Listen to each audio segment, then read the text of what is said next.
As Sunnah trust, সুন্নাতে উদ্ভাসিত জীবনের জন্য। আজকে আমরা দাওয়াতের বিষয়বস্তু নিয়ে আলোচনা করব। কিসের দাওয়াত দেব?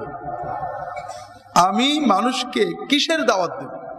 গতকাল আমরা আলোচনা করেছি ভাইরা, যে আমরা আল্লাহর দ্বীনের দাওয়াত দিচ্ছি না। যারা দিচ্ছি তারা নির্দিষ্ট একটা দল বা পদ্ধতির দাওয়াত দিচ্ছি, আল্লাহ রসুলের দাওয়াত দিচ্ছি না। আমরা যে যে দলটা করি এটার দাওয়াত দিই। বরং এমন কথা আমরা বলি, যতই নামাজ পড়ো, রোজা রাখো, কোরআন পড়ো, এই কাজ না করা পর্যন্ত কোনো মুক্তি নেই।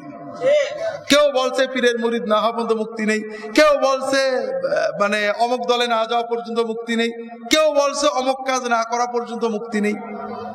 আমরা কেউই মূলত আল্লাহ এবং তার রাসূল সাল্লাল্লাহু আলাইহি ওয়াসাল্লামের কাছে নিতে যাচ্ছি না। আমার কাছে কয়েকটা যুবক আসছে কয়েক বছর আগে, যে স্যার আমরা ঢাকা ইউনিভার্সিটি ভর্তি হয়েছি সায়েন্সে, একজন ফিজিক্সে ভর্তি হয়েছে, আর একজন কিসে বললো। তা আমাদের চারিদিকে তো অনেক নোংরামি, নাস্তিকতা, অশ্লীলতা, আমরা একটু মুসলমান হয়ে থাকতে চাই স্যার। তা আমরা খুব ছুটাছুটি করলাম। কারোর কাছে গেলে পীরের মুরিদ বানাচ্ছে, কারোর কাছে গেলে হানাফি বানাচ্ছে, কারোর কাছে গেলে সালাফি বানাচ্ছে। স্যার আমরা এগুলো কিচ্ছু হতে চাই না, আমরা মুসলমান হতে চাই, কোথায় যাবো বলেন? কথা কি বুঝতে পেরেছেন? এটা বাস্তবতা। তো এই জন্য আমাদের দাওয়াতের বিষয় কি হবে এটা নির্ভর করবে আমরা কিসের দাওয়াত দিচ্ছি। আমরা কি আল্লাহ রসুলের দাওয়াত দিচ্ছি, না আমরা নিজেদের দলের দাওয়াত দিচ্ছি? আমাদের দল থাকতে পারে ভাই, দোষ নেই। যেমন আমার একটা মাদ্রাসা আছে, আমি এই মাদ্রাসার জন্য প্রচার করি, ছাত্র ভর্তি চলছে, ভর্তি করেন, কারণ আমার বিশ্বাস এখানে ভর্তি হলে ভালো একটা আলেম তৈরি হবে। কিন্তু আমি অন্যান্য মাদ্রাসাকে আমার দুশ্মন মনে করি না, ভিন্ন দল মনে করি না। আমার মূল দাওয়াত হলো আপনাদের আওলাদের আলেম করেন, যেভাবে যে মাদ্রাসায় দিয়ে পারেন, তবে আপনারা যে শখা আমার মাদ্রাসায় দিতে পারেন। কথা বুঝতে পারেননি? এটা হলো আল্লাহ রসুলের পথে ডাকা আর দলের পথে ডাকার পার্থক্য। দ্বিতীয় যে ভুলটা আমরা করি সেটা হলো আমরা দ্বীনের কোনটা আগে দাওয়াত দিতে হবে, কোনটা পরে দাওয়াত দিতে হবে এটা নির্ধারণ করতে পারি না। এক্ষেত্রে অল্প সময়ে আমি আপনাদেরকে কয়েকটা গুরুত্বপূর্ণ বিষয়ের দিকে দৃষ্টি আকর্ষণের চেষ্টা করব। আমি আমার ক্ষুদ্র জ্ঞানে যেটা বুঝেছি যে ইসলামী দাওয়াতের মূল বিষয়, সেটা আপনাদের বোঝানোর চেষ্টা করব। আল্লাহ তাআলা তৌফিক দান করুন, আমিন। এগুলোর অনেক বিষয় আমাদের জানা আছে, আর দু একটা বিষয় আমাদের জানা হয়তো আছে, মানা নেই। কোরআন এবং হাদিসে, বিশেষ করে কোরআনে আল্লাহর দ্বীনের দাওয়াতের প্রথম বিষয় হলো তাওহীদ, শিরিক মুক্ত তাওহীদ। আল্লাহর কোরআনকে তিন ভাগে ভাগ করলে, আল্লাহর কোরআনের মোট আয়াত কত? ইখতিলাফ হয়ে গেল। ইখতিলাফুল উলামা রহমত, তাই না? আমরা বলি যে উলামাদের ইখতিলাফ রহমত, আর এই জন্য দেখেন আজকাল বাংলাদেশের আলেমরা বেশি ইখতিলাফ করছে, আর আল্লাহর রহমত ঝরঝর করে পড়ছে। হ্যাঁ, যদি ইখতিলাফ রহমত হয় তাহলে ইত্তেফাক বা ঐক্য নিশ্চয় গজব না। ইখতিলাফ রহমত না, এটা হাদিসও না, বা এটা কোনো ঠিক কথাও না। তবে ইখতিলাফ অনেক ক্ষেত্রে বৈধ, আর ইফতিরাক দলাদলি নাজায়েজ, এটা পরে বলবো। কোরআনের আয়াত সংখ্যা ৬২৩৬, যদিও সমাজে অনেক আলেম বলেছেন ৬৬৬৬, তবে এটা শুনে শুনে বলা, গুনে গুনে বলা না, এবং কেতাবেও নেই। কেতাবে ৬৬৬৬ অর্থাৎ আয়াত যারা গুনেছেন সেই তাবেঈনদের যুগ থেকে আজ পর্যন্ত উলুমুল কোরআনের বইয়ে সাহাবীরা আয়াত গণনা করতেন। রাসূলুল্লাহ সাল্লাল্লাহু আলাইহি ওয়াসাল্লামের থামা থেকে কোরআন তেলাওয়াতের সুন্নত হলো প্রত্যেক আয়াতে থেমে যাওয়া। ইয়াসিন ওয়াল কোরআনিল হাকিম, সাহাবীরা বুঝলেন এটা দুটো আয়াত। কখনো কখনো রাসূলুল্লাহ সাল্লাল্লাহু আলাইহি ওয়াসাল্লাম দুটো একসাথে পড়েছেন, ইয়াসিন ওয়াল কোরআনিল হাকিম। যে সাহাবী এই দিন শুনেছেন তিনি মনে করলেন একটা আয়াত, এভাবে আয়াতের গণনায় কিছু পার্থক্য আছে। ৬,০০০ থেকে ৭,০০০-এর ভিতরে, ৬,৫০০-র ভিতরেই মূলত। তবে আলী রাদিয়াল্লাহু তাআলা আনহুর যে গণনা, যেটার উপরে কোরআনের মুসহাফগুলো লেখা, এটা হলো ৬,২৩৬টা আয়াত। আপনারা গুনলে এটাই পাবেন। তো যাই হোক, এই ৬,২৩৬টা আয়াতকে যদি ৩ ভাগ করা হয়, ২,০০০, ২,০০০, ২,০০০, ৬,০০০ হয়, তাহলে এই ২,০০০-এরও বেশি আয়াতের মূল বিষয় হলো তাওহীদ এবং শিরক। বাকি ২,০০০-এর মূল বিষয় হলো আখিরাত, আর বাকি ২,০০০ অন্যান্য বিষয় নিয়ে। কথা কি বুঝতে পেরেছেন? তাহলে শিরিক মুক্ত তাওহীদ, এটা হলো কোরআন এবং সুন্নাহর আলোকে দাওয়াতের মূল বিষয় হবে। আর দুর্ভাগ্য হলো আমাদের দেশে সকল দাওয়াত, শিক্ষা ব্যবস্থা বলেন, আমাদের দেশের মাদ্রাসা শিক্ষা ব্যবস্থা, স্কুল শিক্ষায় ধর্মীয় শিক্ষা ব্যবস্থা, বিভিন্ন খানকা, তারবিয়া, তালিম, তাজকিয়া, সব জায়গায় তাওহীদ এবং শিরকের বিষয়টা অবহেলিত। শিরক কাকে বলে আমরা বুঝি না। একজন আলিয়া মাদ্রাসার প্রিন্সিপাল ওয়াজ মাহফিলে আমার পাশে দাঁড়িয়ে বলছেন, আর যাই হোক, আমরা যে ঈমান এনেছি আল্লাহর উপরে, আল্লাহ এক, এটা হলো বড় কথা। একজন রিকশাওয়ালাকেও জিজ্ঞেস করলে নামাজ পড়ুক না করুক, বলবে যে আল্লাহ এক। কাজেই এই ঈমানটাই আমাদের মূল নাজাতের ওসিলা। ঈমান যে নাজাত, এটা ঠিক, কিন্তু ঈমান মানে কি আল্লাহ এক? আবু জেহেল আল্লাহ এক মানতো না?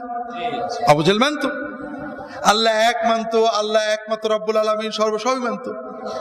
তাহলে আমরা লা ইলাহা ইল্লাল্লাহুর অর্থটাই বুঝিনি, তাওহীদটা বুঝবো কি করে? অর্থই তো বুঝিনি।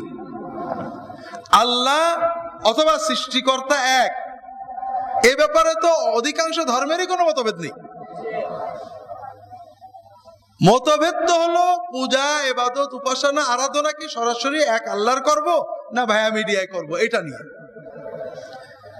তাহলে আল্লাহ তাআলা কোরআন কারীমে যত জায়গায় আমাদেরকে নির্দেশনা দিয়েছেন, দিক নির্দেশনা দিয়েছেন, সব জায়গায় মূলত শুরু করেছেন শিরিক মুক্ত তাওহীদ দিয়ে। আর একটা হলো রাসূলুল্লাহ সাল্লাল্লাহু আলাইহি ওয়াসাল্লামের ইত্তেবা, তার অনুকরণ, অনুসরণ, আনুগত্য। এটা না হলে আল্লাহর হুকুম মানা যায় না। তৃতীয় হলো, একটা হলো শিরিক মুক্ত ইবাদত, বিদআত মুক্ত অনুসরণ, অনুকরণ। তৃতীয় পর্যায়ে এসে আমরা যেটা পাই সেটা হলো আখলাক, আচরণ, মানুষের হক, মানুষে কর্তব্য, দায়িত্ব। এটা পেলাম তৃতীয়। আমাদের দাওয়াতে এগুলো অনুপস্থিত। আমি কোরআনের এই জাতীয় অনেকগুলো আয়াতের ভিতর থেকে অল্প কয়েকটা আয়াত আপনাদের পড়ব, খুব দ্রুত অনুবাদ করে দেব। যারা উলামায়ে কেরাম আছেন একটু ভালো করে ভাববেন। আমরা বছরে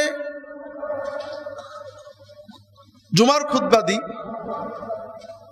60 খুতবা, 62 খুতবা, আমরা কয়েকশো ওয়াজ মাহফিল করি, কিন্তু আল্লাহর হক, বান্দার হক, ক্রেতার হক, বিক্রেতার হক, হক কথা বলা, মিথ্যা সাক্ষ্য না দেওয়া, ইনসাফ করে কথা বলা, গীবত না করা, খারাপ ধারণা পোষণ না করা, এই যে কোরআনের মূল দাওয়াত, এগুলো নিয়ে আমরা ওয়াজ খুব কম করে থাকি।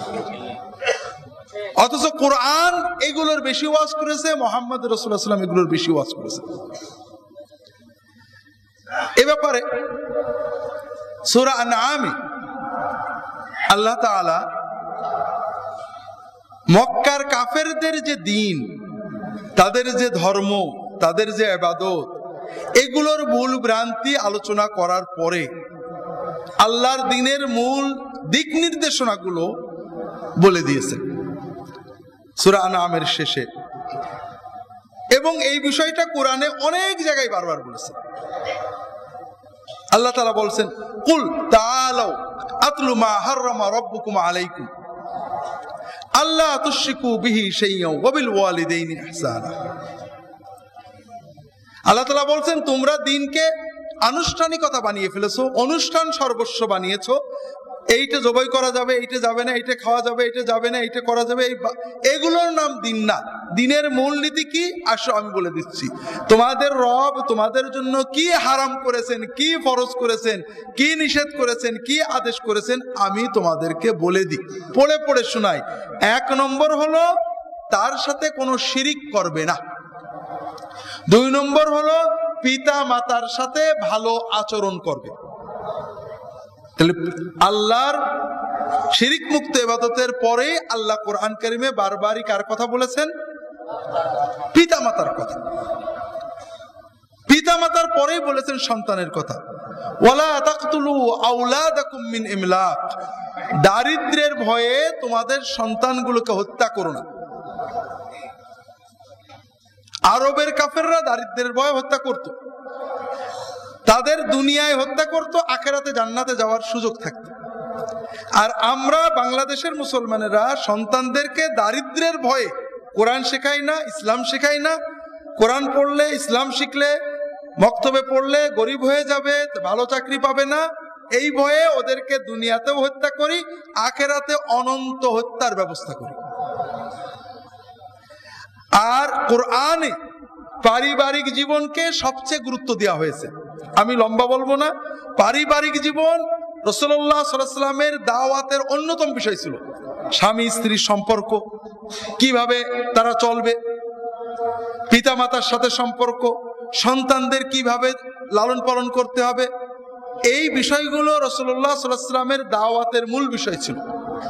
কোরআনে ব্যাপারে বারবার বলা হয়েছে।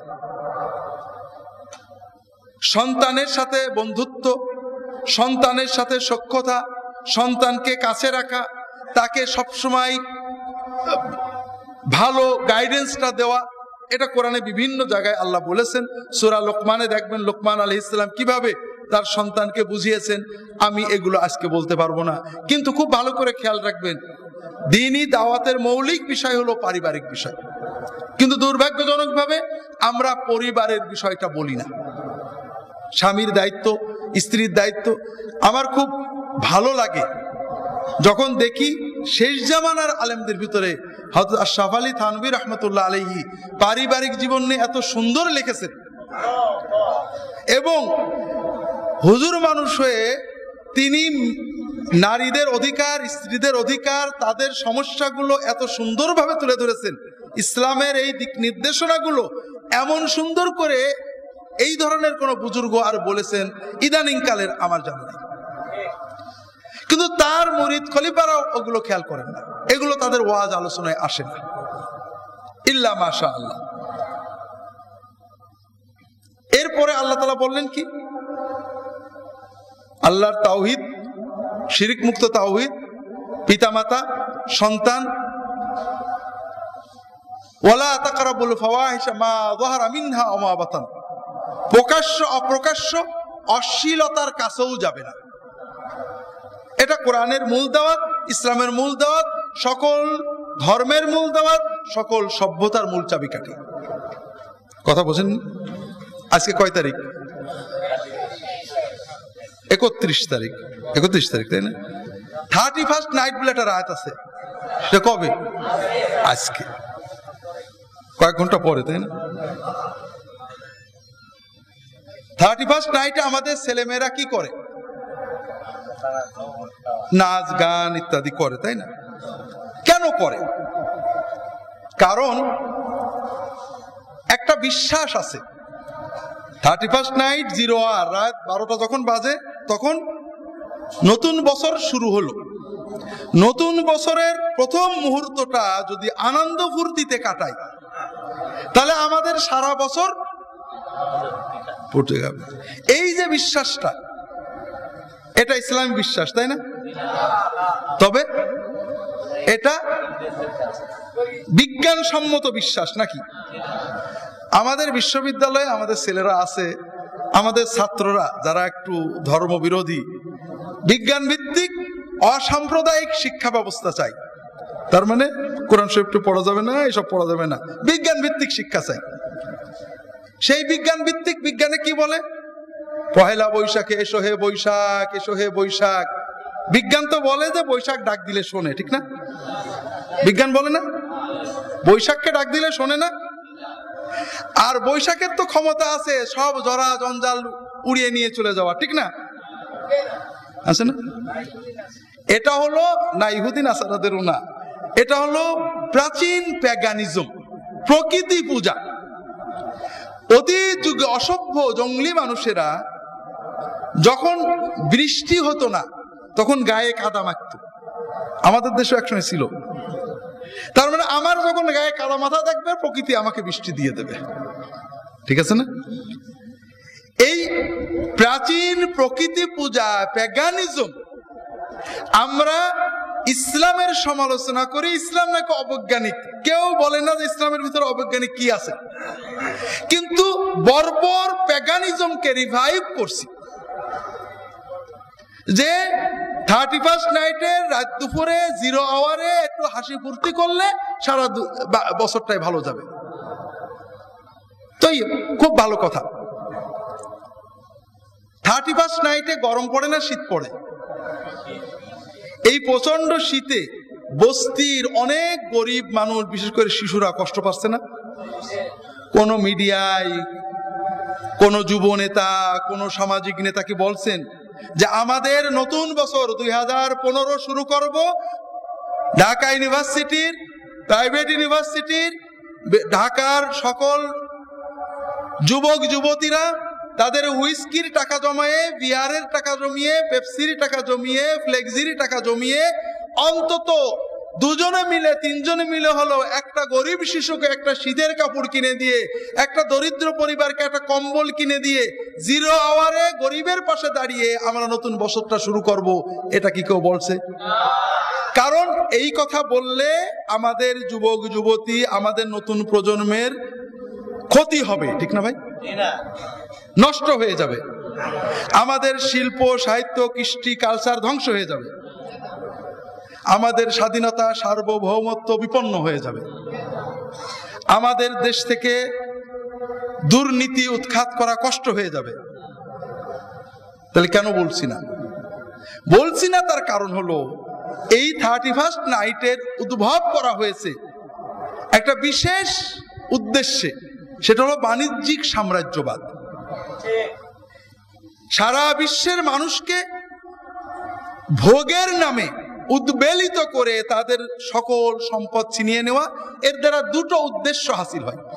একটা হলো ওরা ভোগবাদী হয়ে যায়, খাও দাও ফুর্তি করো, খাও দাও খাও দাও, কাজে ওরা শুধু কেনবে আর আমরা টাকা জমাবো। আর দ্বিতীয় হলো ওরা যখন ভোগবাদী হয়ে যায় ওদের ভিতর থেকে মানবতা, মানবীয় মূল্যবোধ, স্বাধীনতা, স্বকীয়তা, ধর্ম এগুলা থাকে না। ওরা যেমন একটা কুকুর, যেমন একটা গরু ভালো খেতে দিলেই পোষ মানে, ওরাও তেমনই পোষ মানে। ওরা পোষ মানা পশুতে পরিণত হয়ে যায়। তো ভাইরা, আমরা আশেপাশে বাজির আওয়াজ শুনতে পাচ্ছি, আর কিছুক্ষণ পরেই শুরু হবে। কি হবে? আমি মাঝে মাঝে, আমার এই বিষয়টা আলোচনার উদ্দেশ্য ছিল না, কিন্তু আপনাদের বুঝতে হবে যে এটা কোরআনের আলোচনার মূল বিষয়। সকল দাওয়াতের মূল একটা বিষয় হলো অশ্লীলতা বন্ধ করো, কারণ মানবতা টিকানো যায় না। অশ্লীলতা ছড়িয়ে পড়লে মানব সভ্যতা থাকে না। কিভাবে? আধুনিক সভ্যতায়ও হিরোইন পাচার করলে মৃত্যুদণ্ড দেওয়া হয়, জানেন না? কারণ হিরোইন খেলে মানুষ শেষ হয়ে যায়, হিরোইন খেলে ব্যক্তি মানুষ শেষ হয়, আর সমাজে অশ্লীলতা ছড়ালে পরিবার শেষ হয়, মানব সভ্যতা শেষ হয়ে যায়। অশ্লীলতার প্রসারের কারণে ইউরোপে আমেরিকার মূল নাগরিকদের ভিতরে, হোয়াইট রেসের ভিতরে, সাদাদের ভিতরে বিবাহ শাদী উঠে গেছে, মানুষের জন্ম বন্ধ হয়ে গিয়েছে। কথা বুঝতে পারছেন না? সেখানে তাদের জনসংখ্যা ডিক্রিজিং। এখন অর্থনীতি ধ্বংস হয়ে যাচ্ছে, নতুন কর্মে দেওয়ার লোক নেই, মানুষ রিটায়ার করছে, সরকারের টাকা থেকে পেনশন নিচ্ছে, কিন্তু নতুন ট্যাক্স পেয়ার জন্ম নিচ্ছে না। তাদের সামনে উপায় যে বিদেশ থেকে বেশি বেশি লোক আনতে হবে, সেক্ষেত্রে তাদের জাতীয় সত্তা নষ্ট হয়ে যাবে, অথবা অটোমেটিক তারা নষ্ট হয়ে যাবে। এই অসভ্যতা, অশ্লীলতা যা মানব সভ্যতাকে ধ্বংস করে দেয়। সুনামি হলে, মহা 5টা সুনামি হলে কিছু দেশ ধ্বংস হবে, কিছু দেশ বাঁচবে। কিন্তু যখন পরিবার উঠে যাবে, মানুষের পরিবার গঠন, সন্তান জন্ম দেওয়া, পালন করা উঠে যাবে, এক প্রজন্মের ভিতরেই মানব সভ্যতা নষ্ট হয়ে যাবে। আর এজন্যই সকল আসমানি ধর্মে অশ্লীলতাকে সবচেয়ে বেশি নিন্দা করা হয়েছে। তো যেটা বলছিলাম ভাইরা, অশ্লীলতার প্রজনন, প্রসার, বিপণন, এর মাধ্যমে আমাদের যুব সমাজকে নষ্ট করা হচ্ছে, তাদেরকে বশ করা হচ্ছে। আরেকটা জিনিস হচ্ছে, এই যে 31st নাইটে কেউ কি বলবে যে 31st নাইটে আমরা কিছু গান বাজনা করব, আর বস্তির কিছু ছেলে পেলে ফিরিয়ে এনে ওদের গান বাজনা শুনবো? এটাও কি কেউ বলছে? তাও বলছে না। পয়লা বৈশাখে আমি একটা শাড়ি কিনবো, একটা ইলিশ মাছ কিনবো, আর এই গ্রামের গরিব মানুষের আর একটা ইলিশ মাছ কিনে দেবো, তা কি বলছে? তাও বলছে না। অর্থাৎ এই সভ্যতার যত কিছু বানানো, এটা ভোগবাদী। এটা ইসলাম এবং অন্য সভ্যতার পার্থক্য এখানে খুব ভালো করে বোঝেন। একটা হলো কুসংস্কার, আগামীকাল বলবো যদি মনে থাকে। আর একটা হলো ইসলাম, আত্মা, মন, মানবতা এবং ব্যক্তি নিয়ে। আমাদের ইসলামে দুটো ঈদ আছে, আছে না? এই দুটো ঈদ উপলক্ষে মুসলমানেরা নিজেরা 2 কেজি গোশত খাওয়ার আগে সারা বিশ্বের মুসলমানেরা কয়েক বিলিয়ন ট্রিলিয়ন ডলার খরচ করে না গরিবদের জন্য। তার মানে তুমি আগে ঈদের আনন্দ করার ফিতরা দিয়ে যাও, যাকাত দিয়ে দাও, যেন গরিবেরা তোমার আগে আনন্দিত হয়। তোমার ছেলে পেলে সেমাই খাওয়ার আগে যেন গরিবেরা খায়। কোরবানির গোশত তোমার ঘরে ঢোকার আগে যেন গরিবের ঘরে ঢোকে। তুমি 2 রাকাত নামাজ পড়ো, আত্মাকে শান্তি দাও, গরিবদেরকে দাও, তোমার মন শান্ত হোক। এরপরে তুমি খেলাধুলো করো, ফুর্তি করো, মিষ্টি খাও, সেমাই খাও, তোমার দেহ জৈবিক চাহিদা মিটুক। তাহলে মন, দেহ, আত্মা মিলে তোমার আনন্দ একটা হলে হবে না। কিন্তু পহেলা বৈশাখে, 31st নাইটে, অথবা ভ্যালেন্টাইন্স ডেতে কোন ত্যাগের কথা আছে? নেই। আমরা একটা পাশবিকতার দিকে যাচ্ছি, শুধু ভোগ আর ভোগ, খাও আর খাও। যদি পহেলা বৈশাখে আমাকে শাড়ি দিতে না পারো, তাহলে একটা দড়ি কিনে দিবা। অসভ্য বর্বরতা, 10টা শাড়ি থাক, আমার একটা শাড়ি কিনে দিতে হবে। মিডিয়াগুলো এমন ভাবে অসভ্যতা তৈরি করেছে, পরিবার ভাঙবে, মানুষ গলায় দড়ি নেবে, বিশৃঙ্খলা হবে, সন্তানেরা বিচ্ছিন্ন হবে, নো প্রবলেম, তারা টাকা পাবে। যারা সমাজের ভালো চান এটা বুঝতে হবে। আমি অবাক হই, আমার নাতি 5-5.5 বছর বয়স, ওই পেপার জড়ে গুলি বানাই। আমি গেলে গুলি মারে। কথা বোঝেন? ও কথাতে শিখেছে। আমাদের ঘরে টিভি নেই, কারণ কম্পিউটারে, মোবাইলে যত গেম আছে কি গুলি করা। আনন্দ 2 রকম, একটা হলো মানবিক ত্যাগের আনন্দ। একটা মানুষ পানিতে ডুবে যাচ্ছিল, আপনি ঝাঁপ দিয়ে যে পড়ে নিজের জীবন বিপন্ন করে ওকে তুলে এনেছেন। এই তুলে আনার ভিতরে আনন্দ আছে না? একটা বিশাল আনন্দ আছে। আপনি নিয়ত করেছিলেন 2 কেজি গোশত কিনবেন, একটা অসহায় মানুষ এমন ভাবে এসে পড়লো যে আপনি টাকাটা ওর হাতে দিয়ে দিলেন।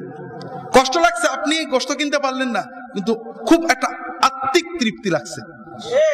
তাহলে খাওয়ার যেমন আনন্দ আছে, খাওয়ানোর আনন্দ আছে, ভোগের যেমন আনন্দ আছে, ত্যাগেরও আনন্দ আছে। বর্তমান আমাদের নতুন প্রজন্ম ত্যাগের আনন্দ জানে না। ওদের যত গেমস আছে সব আছে, ধাক্কা মেরে গাড়ি চালায়, তাও ধাক্কা মেরে ফেলে দিতে হবে। গেম খেলবে, ধাক্কা মেরে ফেলে দিতে হবে। ভাঙার আনন্দ, পোড়ানোর আনন্দ, মারার আনন্দ, ধাক্কা দেওয়ার আনন্দ, ভোগের আনন্দ, পাশবিক আনন্দ এরা বোঝে।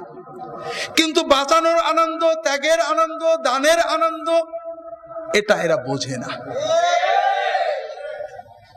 কাজেই ভাইরা, ইসলাম বলছে না, তুমি অশ্লীলতা বন্ধ করো, মানবতা শিখাও, ত্যাগ শিখাও, এটার মাধ্যমে নতুন প্রজন্মকে তৈরি করো। আমি লম্বা বলতে পারবো না।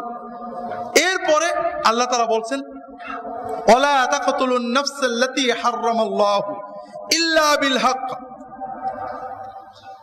আর আইনগত পদ্ধতি ছাড়া, আইনের আওতায় ছাড়া, হক পদ্ধতি ছাড়া কোন মানুষকে তুমি হত্যা করবে না।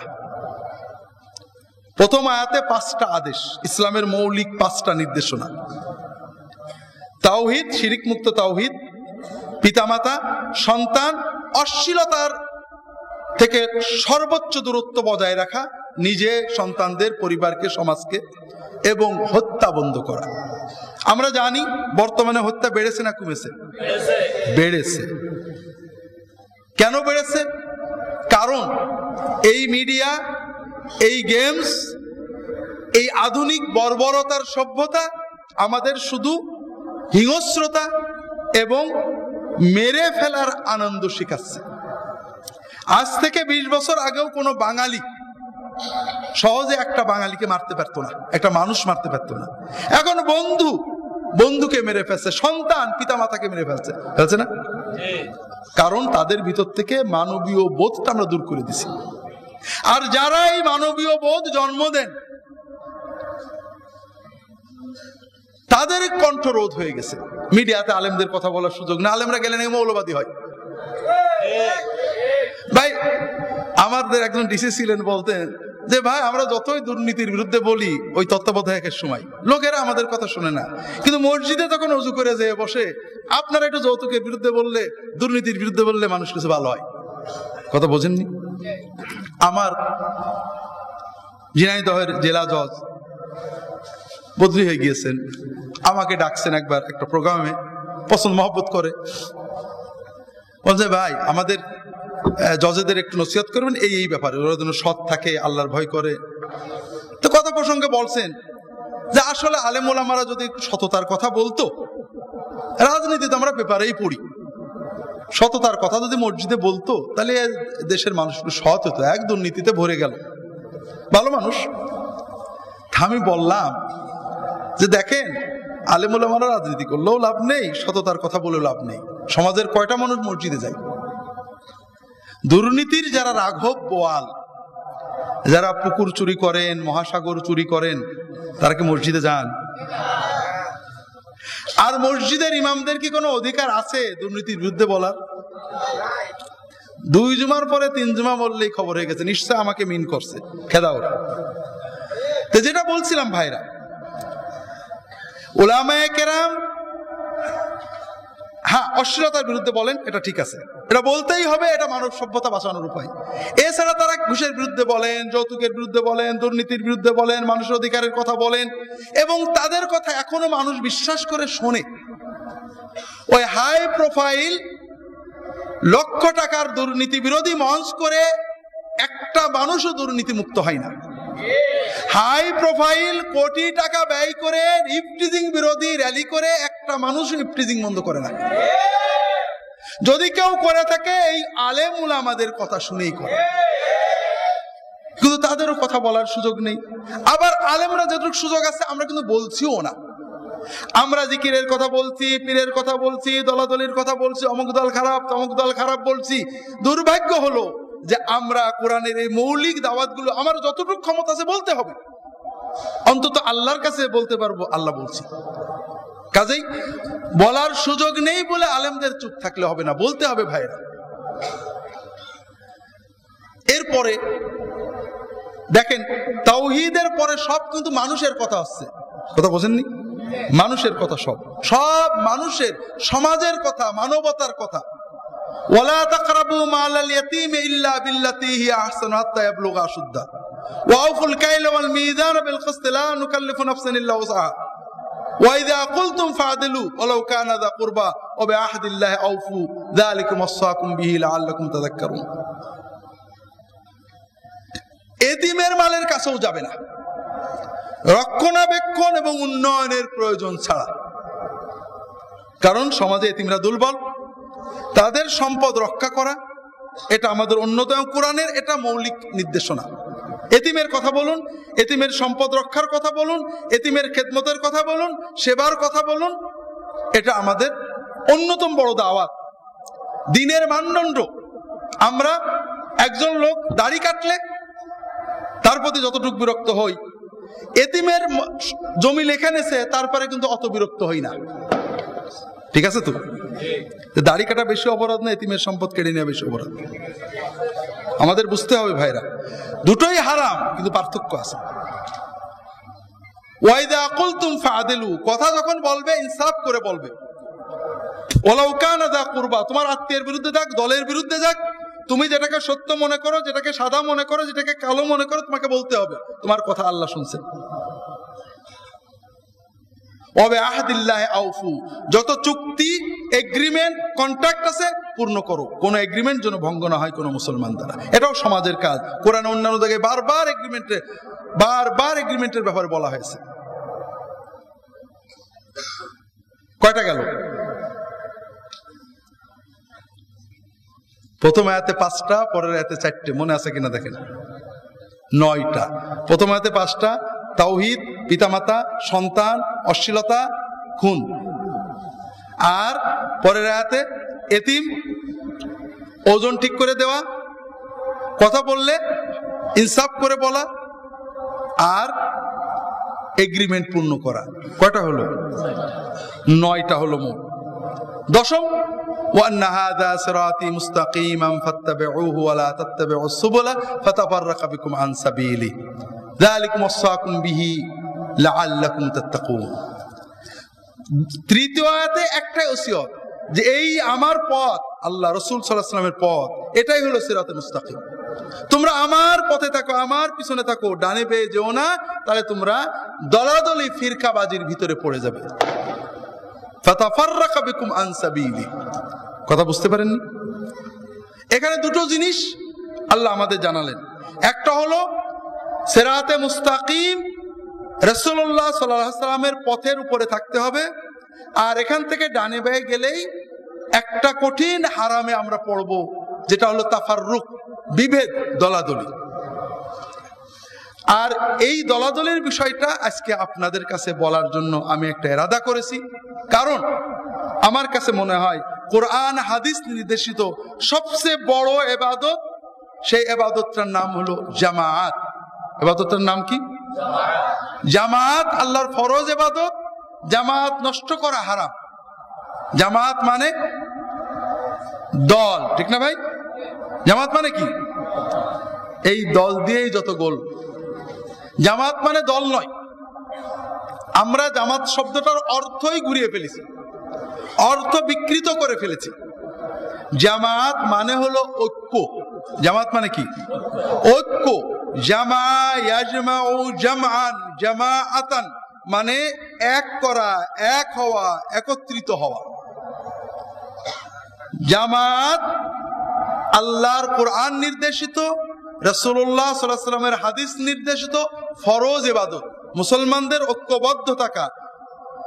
আর ঐক্যবদ্ধ থাকাটার মূল প্রধান বিষয় হলো অন্তরের বিষয়, যে আমার সব মুসলমান আমরা এক, আমাদের কোনো দল নেই। আমাদের একটাই দল আছে, সেই দলটার নাম কি? ইসলাম। কাজেই যতক্ষণ একটা মানুষ মুসলমান, ততক্ষণ সে আমার দলের। আল্লাহ কোরআন কারীমে কি বলছেন? ওয়াতাসিমু বিহাবলিল্লাহি জামিআ ওয়ালা তাফাররাকু। তোমরা দৃঢ়ভাবে ধরো আল্লাহর রজ্জুকে, একত্রিত হয়ে, এক ঐক্যবদ্ধ হয়ে, এবং দলাদলি করো না, ফিরকাবাজি করো না, গ্রুপ বিভক্ত হয়েও না। তাহলে ঐক্যবদ্ধ থাকা ফরজ, দলাদলি করা হারাম। আমরা দুর্ভাগ্যবশত বর্তমানে বাংলাদেশে আমি একটা অদ্ভুত জিনিস দেখি। অধিকাংশ ক্ষেত্রে আমরা ইসলাম বুঝি, পালন করি আর না করি, কিন্তু এখানে দেখি আল্লাহ যেটাকে হারাম করেছেন ওটাকে আমরা ফরজ বলি। ইসলাম করতে হলে কোনো না কোনো একটা দল করা লাগবে। লা হাওলা ওয়ালা কুওয়াতা ইল্লা বিল্লাহ।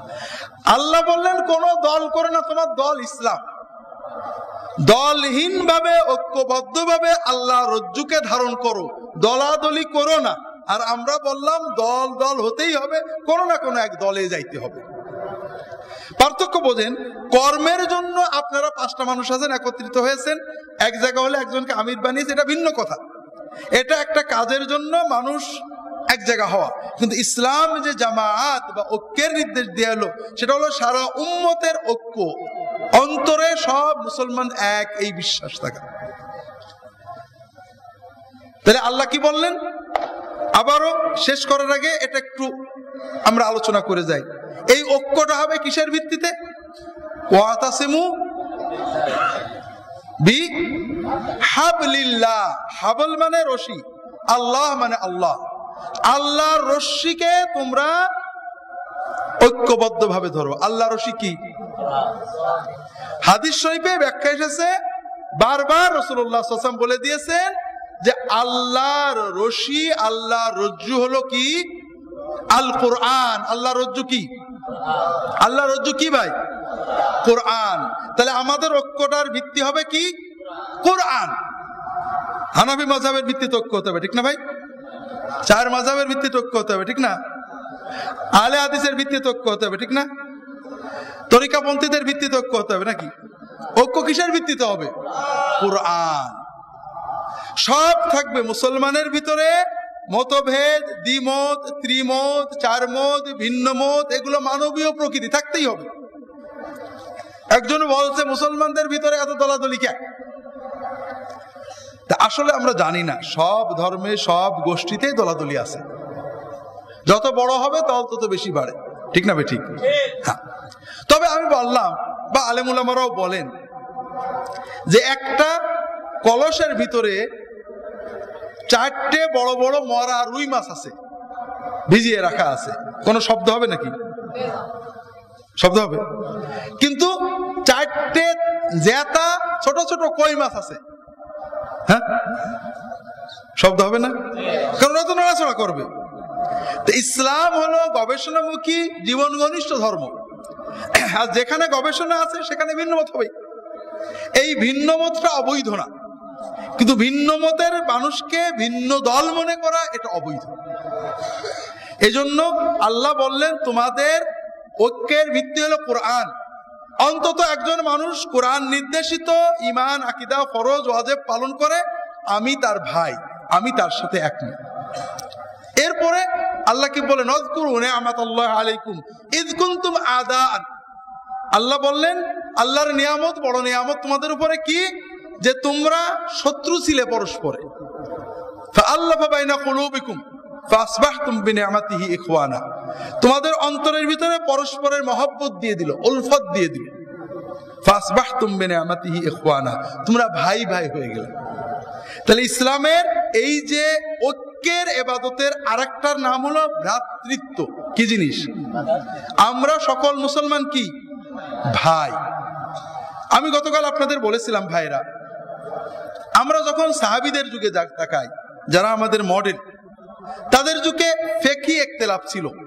এমন কি বিশ্বাস করেন খারেজি সম্প্রদায়, শিয়া সম্প্রদায়, আকীদাগত মতভেদ তৈরি হয়ে গেছে সাহাবীদের যুগে। খারেজি সম্প্রদায় সাহাবীদের কতল করত, সাহাবীদের আওলাদদের কতল করত, সাহাবীদের কাফের বলতো, কিন্তু সাহাবীরা কখনো খারিজিদের কাফের বলে না। যখন তারা বিদ্রোহ করেছে, লড়াই হয়েছে, যুদ্ধ করেছেন, যুদ্ধের বাইরে সামাজিকভাবে তাদের পিছনে নামাজ পড়েছেন, তাদের সাথে সম্পর্ক রেখেছেন। তাদের কথাই ছিল আস-সুন্নাতু ওয়াল জামাআহ। আমাদের চলার পথের মেয়ার মানদণ্ড দুটো, একটা হলো সুন্নাত আর একটা হলো ঐক্য। জামাত মানে কি? বর্তমানে আমাদের দেশে আহলুস সুন্নাত ওয়াল জামাত মানেই যারা সবচেয়ে বেশি বিদআত করেন আর সবচেয়ে বেশি দলাদলি করেন। অমুক কাফের, তমুক কাফের, যারা জামাত মানেন না, ঐক্য মানেনই না, তারা হলেন ঐক্যের দাবিদার। আর সাহাবীরা ছিলেন ঐক্যের প্রতীক। তারা ফিকহি মাসআলা তো দূরের কথা, আকীদাগত মতভেদেও তাদের বিরোধিতা করতেন, তাদের বিভ্রান্ত বলতেন, কিন্তু কখনোই মুসলমানকে কাফের বলতেন না। কথা কি বুঝতে পারছেন? আপনার সাহাবীদের জীবনী পড়েন, আমার লেখা ইসলামী আকীদা বইটা পড়তে পারেন, অথবা ইমাম আবু হানিফা রাহমাতুল্লাহ আলাইহির লেখা আল ফিকহুল আকবরের একটা চ্যাপ্টারে উনি রেখেছেন, আমি বিস্তারিত ব্যাখ্যা করেছি। ওনার ফিকহুল আকবর, ফিকহুল আফসাদ, ইমাম তাহাবীর আকীদা তাহাবিয়া, অন্যান্য বিভিন্ন আইম্মাদের আকীদার বইয়ের আলোকে বিস্তারিত দেখবেন যে ভ্রাতৃত্ব, ঐক্য কত বড় জিনিস, আর দলাদলি এবং বিশেষ করে মুসলমানকে কাফের বলা কত ভয়ঙ্কর পাপ। এই জন্য আল্লাহ এর পরের আয়াতে কি বলছেন, ওয়ালতাকুম মিনকুম উম্মাতুন ইয়াদউনা ইলাল খায়র ওয়া ইয়া'মুরুনা বিল মা'রুফি ওয়া ইয়ানহাউনা আনিল মুনকার ওয়া উলাইকা হুমুল মুফলিহুন। তোমাদের ভিতরে কিছু মানুষের এই দায়িত্ব পালন করতেই হবে যে তারা ভালো কাজের আদেশ করবে, মানুষকে ভালো কাজের দিকে ডাকবে, সৎ কাজের আদেশ করবে, অন্যায় থেকে নিষেধ করবে, এবং এরাই সফল কাম। এর বিপরীতে ওয়ালা তাকুনু কাল্লাযীনা তাফাররাকু ওয়াখতালাফু মিন বাদি মা জাআহুমুল বায়িনাত ওয়া উলাইকা লাহুম আযাবুন আযীম। আর ওদের মতো হয়ো না যারা আল্লাহর আয়াত নিদর্শন পাওয়ার পরেও দলাদলি করেছে, পৃথক হয়ে গিয়েছে। তাহলে আল্লাহর কোরআনের অন্যতম নির্দেশনা এবং ইসলামী দাওয়াতের মূল বিষয় ঐক্য। আমরা বর্তমানে এই জায়গা থেকে অনেক দূরে সরে গেছি ভাইরা। আমরা দ্বীনের দায়ীরা প্রত্যেকেরই অধিকার আছে তার মতের পক্ষে দাওয়াত দেওয়া। যিনি একটা মসলাকে হক মনে করেছেন তিনি দাওয়াত দেবেন। আমরা ভুলগুলো করছি কোন কোন জায়গায় একটু ভালো করে বুঝুন। নতুন প্রজন্মের আলেমদের আমি অনুরোধ করব এগুলো মনে রাখতে। সেটা হলো, আমরা কর্মের সমালোচনা করতে পারি। আমি বই লিখতে পারি যে 3 রাকাত বেতের পড়া এটা সুন্নাত সম্মত না, আরেকজন বই লিখতে পারেন 3 রাকাত বেতের পড়া সুন্নাত সম্মত। ঠিক তেমনই ভাবে যে কোনো বিষয়ে একটা কর্ম একটা মতের সমালোচনা করে বই লেখা আমাদের উম্মতের সালফে সালেহিন করেছেন, কিন্তু ওই মতের মানুষকে গোমরা বলা, অশালীন শব্দ বাক্য ব্যবহার করা, তাদের প্রতি খারাপ ধারণা রাখা, তাদের ঈমান আমলের সে নিজেদের বড় মনে করা, অহংকার করা, এগুলো কোনোটাই কখনো তারা করেননি। আমরা বর্তমানে এইগুলো করছি। যারা নিজেদেরকে সালাফি দাবি করছি তারা ঘুরিয়ে ফিরিয়ে যে কোনো ভাবে আর কিছু না হোক মাযহাব পন্থীদের কিছু গাল দেওয়া এবং ওরা খুব খারাপ এটা বলাটাই সবচেয়ে বড় কাজ মনে করছি। আর এইটা করতে যেয়ে আমি নিজে সাক্ষী ভাইরা, অনেক সময় একটা পুরো দাওয়াত মাহফিল হলো, বড় জাদরেল আলেম আসলেন, প্রথম থেকে শেষ পর্যন্ত কিছু হয়তো শিরিক তাওহীদের কথা হলো, এরপরে রফুল দ্বীনের কথা হলো, এরপরে মাযহাব যে খুব খারাপ জিনিস উম্মতের বিভক্তির কথা হলো, এরপরে ছোট ছোট ফিকহি মাসলা নিয়ে অনেক কথা হলো, কিন্তু স্ত্রীর হক, স্বামীর হক, প্রতিবেশীর হক, ওজনে কম দেওয়া, ফাঁকি, এগুলো কোনো আলোচনাই হলো না। এমন অবস্থা যে একজন মানুষ হারামে লিপ্ত রয়েছেন, ওজনে কম দিচ্ছেন, কিন্তু তিনি রফুল ইয়াদাইন করছেন অথবা জোরে আমিন বলছেন অথবা ফিকহি মাসলায় আমার সাথে একমত আছেন, তিনি আমার দলের। ঠিক এর বিপরীতে আমাদের বাংলাদেশের অনেক অনেক আলেম মসজিদের ভিতরে হয়তো একজন মানুষ জোরে আমিন বলেছে, অথবা মসজিদের ভিতরে একজন হয়তো ইমামের খুতবা হওয়ার সময় দুখুলুল মসজিদ, তাহিয়াতুল মসজিদ পড়েছে, অথবা রফুল ইয়াদাইন করেছে, বা এইরকম কোন হানাফি মাযহাবের বাইরে কাজ করেছে, তাকে গালি দেওয়া, তওবা করানো, রাগ করা, অথবা ইমাম সাহেব বলে দেওয়া, দেখো ভাই এটা হানাফি মসজিদ, কেউ জোরে হানাফি মসজিদ কেউ জোরে আমিন বলতে পারবেন না। ভাই মসজিদ কি হানাফি হয় না ইসলামী হয়? ইন্নাল্লাযীনা ফাররাকু দীনাহুম ওয়া কানু শিয়ান, যারা দ্বীনটাকে ভাগ ভাগ করেছে, হানাফি মসজিদ, আহলে হাদিস মসজিদ, হানাফি ঈদগাহ, আহলে হাদিস ঈদগাহ, এদের সাথে আল্লাহর রাসূল সাল্লাল্লাহু আলাইহি ওয়াসাল্লামের কোনো সম্পর্ক নেই।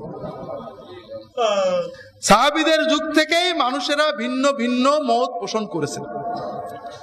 আমরা বিশেষ করে যারা মাযহাব মানেন 4 মাযহাবই ঠিক, তাহলে পরে আমি কেন ব্যতিক্রম মাযহাবকে গালি দিচ্ছি? আমি আমারটা ঠিক বলতে পারি, আমার পক্ষের হাদিসগুলো বলতে পারি। আমার মসজিদের ভিতরে একেবারে কঠিন হারামে লিপ্ত মানুষ আছে, জোরে আমিন বললে বেশি গুনাহ না দাড়ি চাচলে বেশি গুনাহ? জোরে আমিন বললে বেশি গুনাহ না ধূমপান করলে বেশি গুনাহ? জোরে আমিন বললে বেশি গুনাহ অথবা রফুল ইয়াদিন করলে বেশি গুনাহ না কোরআন শরীফ ভুল পড়লে বেশি গুনাহ? কোরআন শরীফ ভুল পড়ছে, হারামে লিপ্ত আছে, কুফরি কথা বলছে, ধূমপান করছে, মসজিদে নামাজ পড়ছে, বের হওয়ার কথা বলছি না, কেউ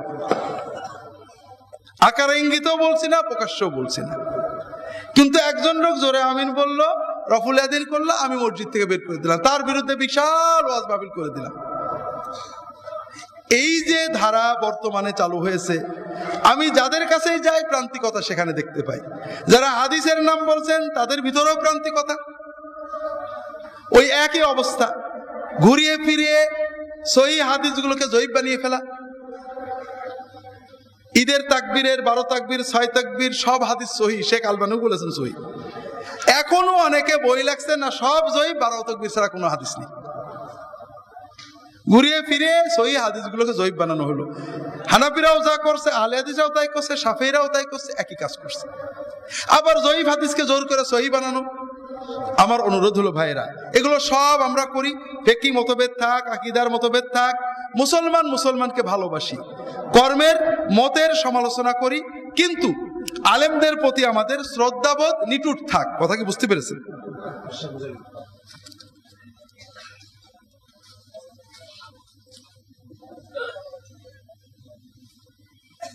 আল্লাহ কোরআন কারিমে বলেছেন, ইয়া আইয়ুহাল্লাযীনা আমানু লা ইয়াসখার কওমুম মিন কওমিন আসা আইয়াকুনু খায়রাম মিনহুম ওয়ালা নিসাউম মিন নিসাইন আসা আইয়াকুন্না খায়রাম মিনহুন্না ওয়ালা তালমিজু আনফুসাকুম ওয়ালা তানাবাযু বিল আলকাব। লাগাতে হবে, হাতের কারণে খুলে যায়।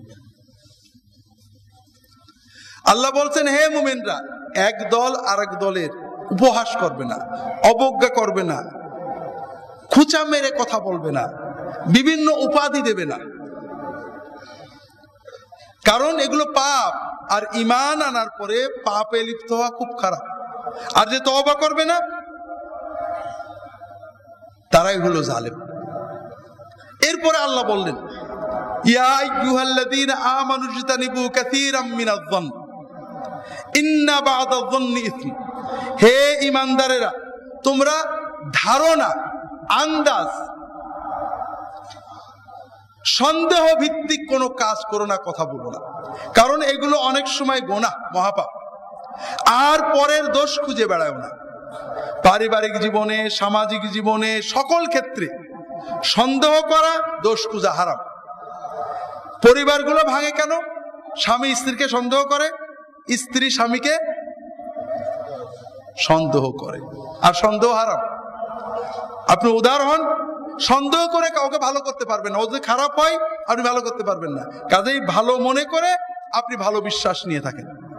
আল্লাহ রসুল সাল্লাল্লাহু আলাইহি ওয়াসাল্লাম যখন সফর থেকে বাড়িতে আসতেন, বিকালে বাড়িতে আসলে বাড়িতে ঢুকতেন। আর যদি রাত হয়ে যেত, সাহাবীদের কাউকে রাত্রে বাড়িতে ঢুকতে দিতেন না। রাত দুপুরে বাড়িতে যেয়ে পরিবারকে ডেকে উঠবা না। রাত্রে মদিনার বাইরে ঘুমাতেন, সকাল হওয়ার পরে বাড়িতে যেতেন। কথা কি বুঝতে পেরেছেন? আমাদের পারিবারিক সম্পর্ক, সামাজিক সম্পর্ক, ধর্মীয় সম্পর্কের ভিত্তি হলো ভালো ধারণা। কোনো সন্দেহ করা যাবে না, অশুভ ধারণা পোষণ করা যাবে না, দোষ খোঁজা যাবে না। তাহলে উপহাস করা, খোঁচা মেরে কথা বলা, টিটকারি মারা, অবজ্ঞা করা, খারাপ উপাধি লাগানো, এগুলো হারাম। আমরা এগুলো ওয়াজ করি, কিন্তু এক আলেম আর এক আলেমের লাগাচ্ছি, এক দল আর এক দলের লাগাচ্ছি, এক ইসলামী গ্রুপ আর ইসলামী গ্রুপের লাগাচ্ছি। আবার আমরা ধারণাও করছি যে ও এই নিয়েতে এইটা করে। এরকম হচ্ছে কি হচ্ছে না ভাইরা? আমার অনুরোধ হলো ভাইরা, আমরা অন্তত এগুলো বাদ দিয়ে মানুষদেরকে ঐক্যের পথে ডাকি, ভালোবাসার পথে ডাকি, মুসলমানদেরকে ভালোবাসতে বলি। সাধারণ মুসলমান সবাইকে ভালোবাসতে হবে। কারোর কাজ খারাপ লাগলে দোয়া করতে হবে, আল্লাহ তোমার নবীর উম্মত, আমার কাছে মনে হয় কাজটা খারাপ, আল্লাহ তাকে হেদায়েত করে দাও। কথা কি বুঝতে পেরেছেন? আমরা ডাকবো কোরআনের আলোকে, কোরআনের কর্মগুলোর দিকে। রাসূলুল্লাহ সাল্লাল্লাহু আলাইহি ওয়াসাল্লাম যেগুলোর বেশি ডেকেছেন।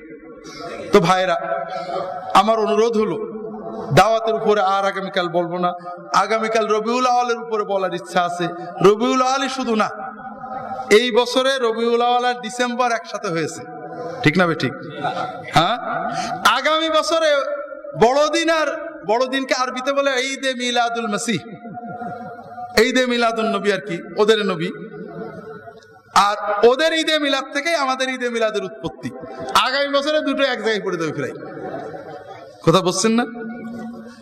তো এই যে দুটো মিলাদুন নবী, ঈদে মিলাদুল মাসিহ এবং ঈদে মিলাদুন নবী, এই দুটো মিলাদের ইতিহাস, এটার উৎপত্তি, ক্রমবিকাশ, সুন্নতের ব্যতিক্রম কি আছে, এটা নিয়ে যদি আল্লাহ তাআলা বাঁচিয়ে রাখেন কাল পর্যন্ত আলোচনা করতে চেষ্টা করব। আমার অনুরোধ ভাইয়েরা, আমাদের ভিন্ন মত থাকতে পারে, আমরা সবাই অন্তত আল্লাহর সাথে এই বিজনেস যেটা, এটা শুরু করি। প্রত্যেকেই প্রতিদিন চেষ্টা করি একজন মানুষকে দুটো ভালো কথা বলবো। এই ভালো কথার বিচার হবে কোরআন এবং সুন্নাতের কোনটা ভালো। পারিবারিক দায়িত্ব, সামাজিক দায়িত্ব, ব্যক্তিগত পবিত্রতা, সততা, হালাল উপার্জন, এগুলো আমরা সবাই সবাইকে বলতে পারি। ঈমানের কথা, আল্লাহর সাথে সুসম্পর্কের কথা প্রত্যেকেই বলবো। প্রতিটি মানুষকে আমরা, প্রতিটি মানুষের ভিতরে সরলতা আছে, ভালো আছে, হয়তো একটু দুর্বল হয়ে গেছে ভালোটা। দ্বীনি দাওয়াতের প্রধান বৈশিষ্ট্য হলো যে অন্তরের আবেগ, ভালোবাসা দিয়ে দাওয়াত দিতে হবে। আল্লাহ রাসূল সাল্লাল্লাহু আলাইহি ওয়াসাল্লাম, তার বড় বৈশিষ্ট্য ছিল ভালোবাসা। আয়েশা রাদিয়াল্লাহু তাআলা আনহা বসে আছেন পাশে, রাসূলুল্লাহ সাল্লাল্লাহু আলাইহি ওয়াসাল্লাম বসে আছেন।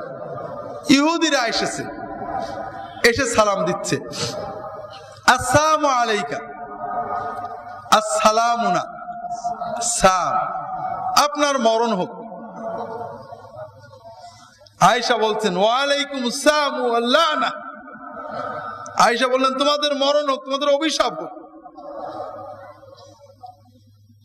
আল্লাহ রাসূল সাল্লাল্লাহু আলাইহি ওয়াসাল্লাম বলছেন ইয়া আয়েশা আলাইকি বিররিফক, বিনম্র হও, নরম হও, বিনয়ী হও, দয়ালু হও, ভদ্র হও।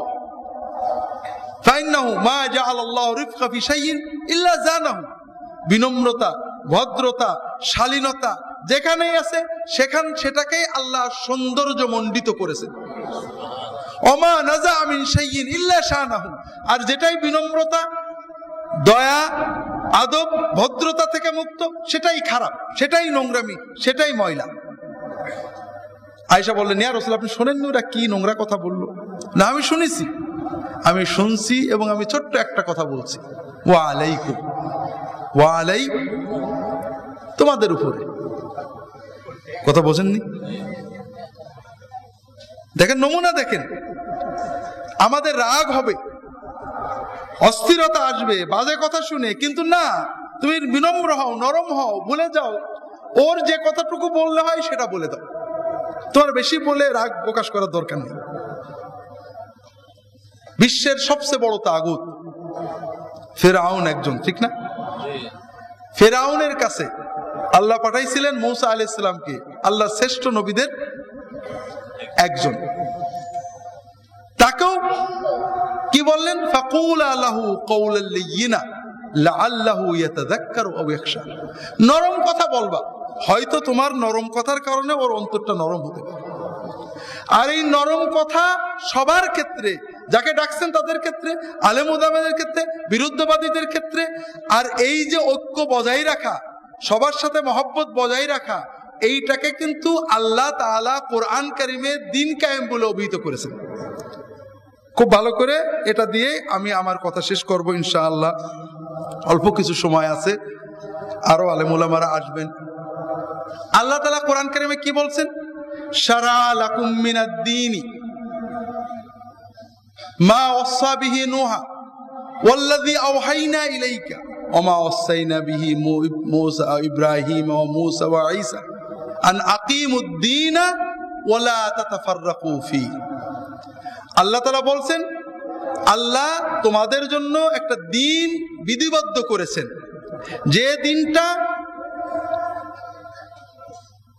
নূহ আলাইহিস সালামকে দেওয়া হয়েছিল, এবং যেটা আল্লাহ বলতেন হে রাসূল আমি আপনাকেও দিয়েছি, এবং যেটা ইব্রাহিম, মূসা, ঈসাকেও দিয়েছি।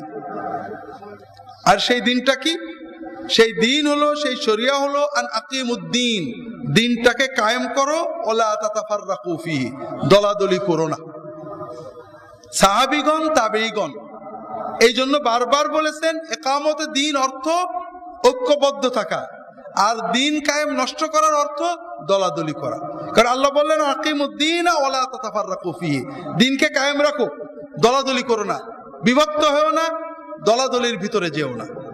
কাজেই দলাদলি বর্জন করা, বিভক্তি বর্জন করা, সবাইকে শ্রদ্ধা করা, দ্বীনের দাওয়াতের পথে এগিয়ে যাওয়া, এটা আমাদের বড় দায়িত্ব ভাইরা।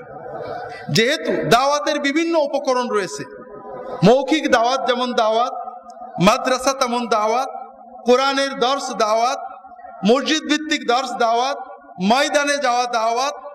আমরা বর্তমান সময় দাওয়াতের পদ্ধতিকে ইসলাম বানিয়ে ফেলেছি।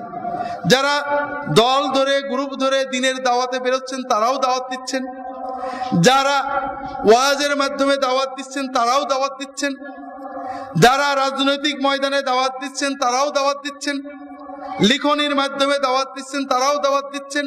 কিন্তু আমাদের সমস্যা হয়ে গিয়েছে যে আমরা নির্দিষ্ট মানহাজ পদ্ধতিকে দাওয়াত মনে করছি।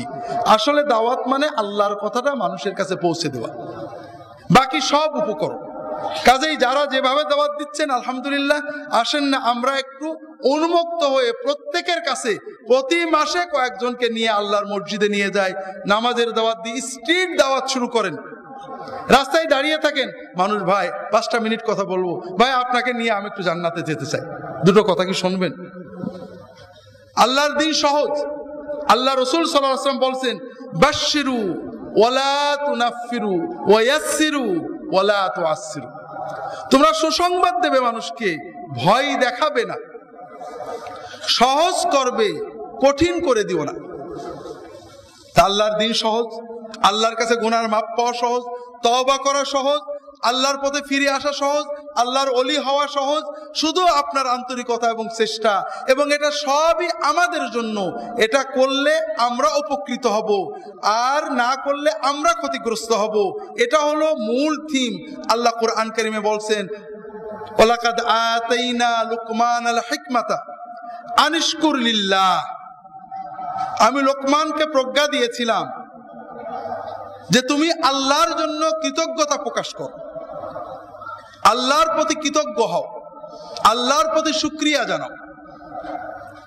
ওমান ইয়াশকুর ফাইন্নামা ইয়াশকুরু লিনাফসিহি ওমান কাফারা ফাইন্নাল্লাহা গানিয়্যুন আনিল আলামিন।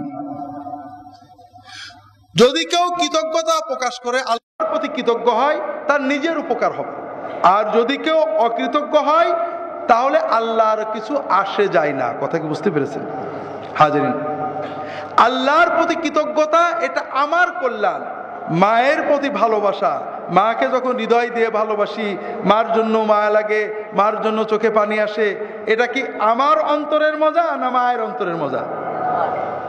মজাটা কার অন্তরে হয়? নিজে। আল্লাহ তাআলাকে প্রেম করা, আল্লাহকে কৃতজ্ঞতা জানানো, আমার সব নিয়ামত আল্লাহ দিয়েছেন, আল্লাহ তুমিই দিয়েছো, এই যে কৃতজ্ঞতার অনুভূতি, আল্লাহর দেওয়া নিয়ামতকে আল্লাহর সন্তুষ্টির জন্য ব্যয় করা, আল্লাহর কৃতজ্ঞ হওয়া, এটা হলো আমার জীবনের বড় পাওয়া।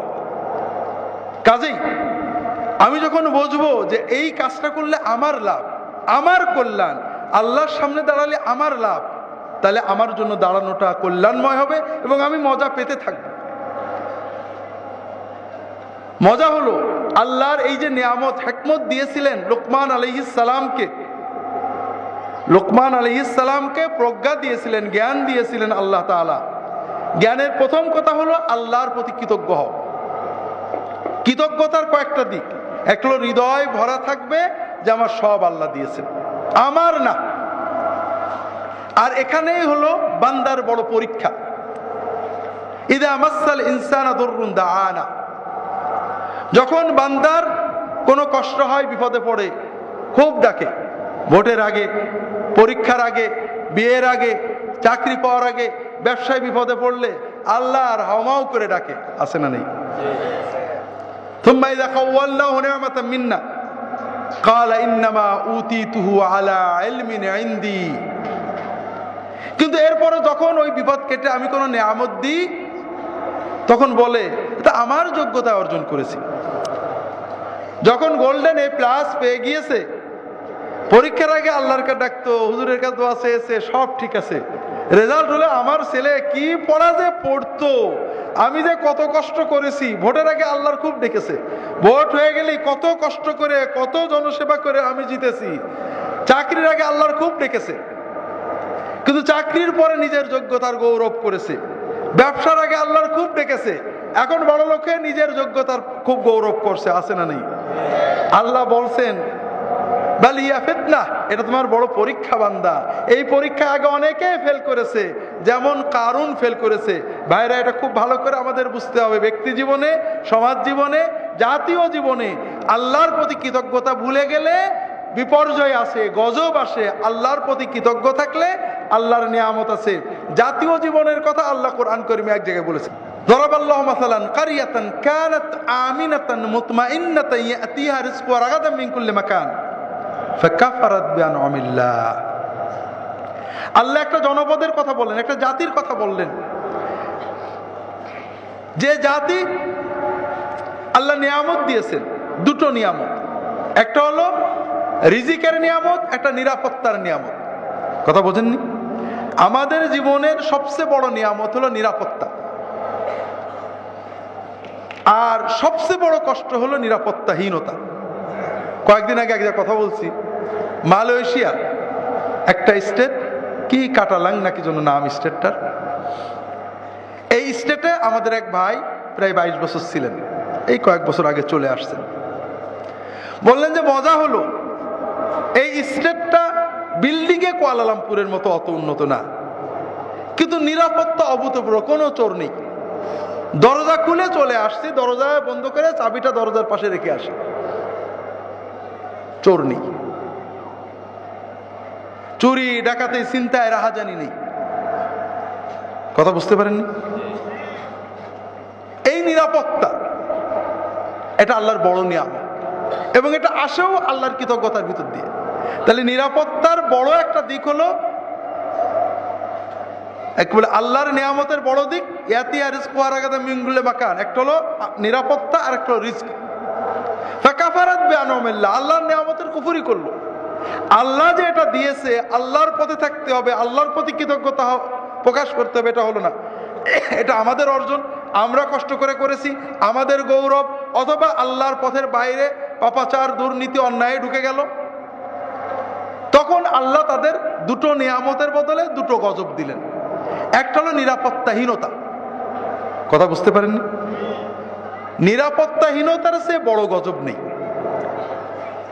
বর্তমানে বিশ্বে এরকম অনেক দেশ আছে, সোমালিয়া আছে, জিবুতি আছে, আফ্রিকার অনেক দেশ আছে, আমাদের এশিয়া মানে পাক ভারত উপমহাদেশে পাকিস্তান আছে, আফগানিস্তান আছে।